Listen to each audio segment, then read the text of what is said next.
சுவாமி விவேகானந்தரின் கர்மயோக உபதேசங்கள்.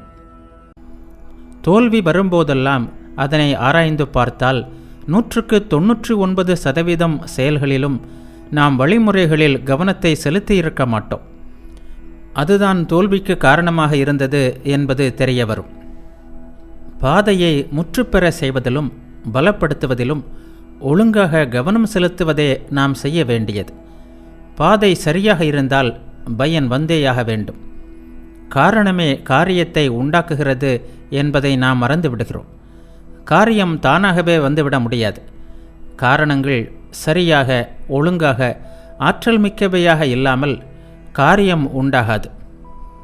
லட்சியத்தை தேர்ந்தெடுத்து அதை அடைவதற்கான வழியையும் தீர்மானித்து விட்டால் கிட்டத்தட்ட நாம் லட்சியத்தை பொருட்படுத்த வேண்டியதில்லை. ஏனெனில் வழிமுறை சரியாக பூரணமாக இருக்கும் என்றால் லட்சியம் அங்கே இருக்கும் என்பது உறுதி. காரணம் உள்ளபோது காரியத்தை பற்றி பிரச்சனை இல்லை. காரியம் வந்தே தீரும். காரணத்தை நாம் கவனித்து கொண்டால் காரியம் தன்னைத்தானே கவனித்து கொள்ளும். லட்சியத்தை அடைதல் காரியம், அடையும் வழி காரணம். ஆதலால் வழிமுறையில் கவனத்துடன் இருப்பதே வாழ்வின் மேலான இரகசியம். இதையே நாம் கீதையிலும் காண்கிறோம், கற்றுக்கொள்கிறோம். அதாவது நமது முழு ஆற்றலுடன் இடைவிடாமல் செயல்புரிய வேண்டும்.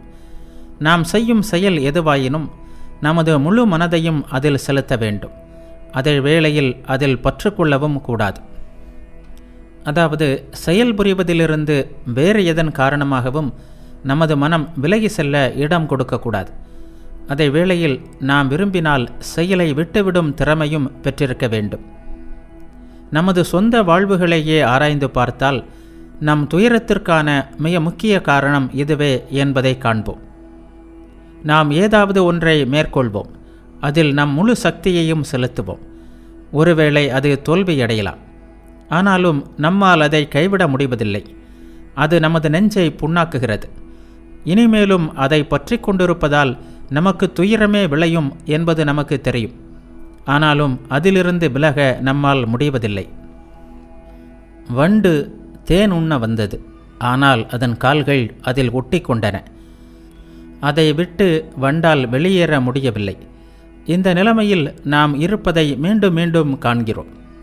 இதுவே வாழ்வின் முழு இரகசியம். நாம் ஏன் இங்கிருக்கிறோம்? நாம் தேனை குடிக்க இங்கே வந்தோம். ஆனால் நம் கைகளும் கால்களும் அதில் ஒட்டி கொண்டிருப்பதை காண்கிறோம். நாம் பிடிக்க வந்தோம், ஆனால் பிடிபட்டு விட்டோம். நாம் அனுபவிக்க வந்தோம், ஆனால் அனுபவிக்கப்படுகிறோம்.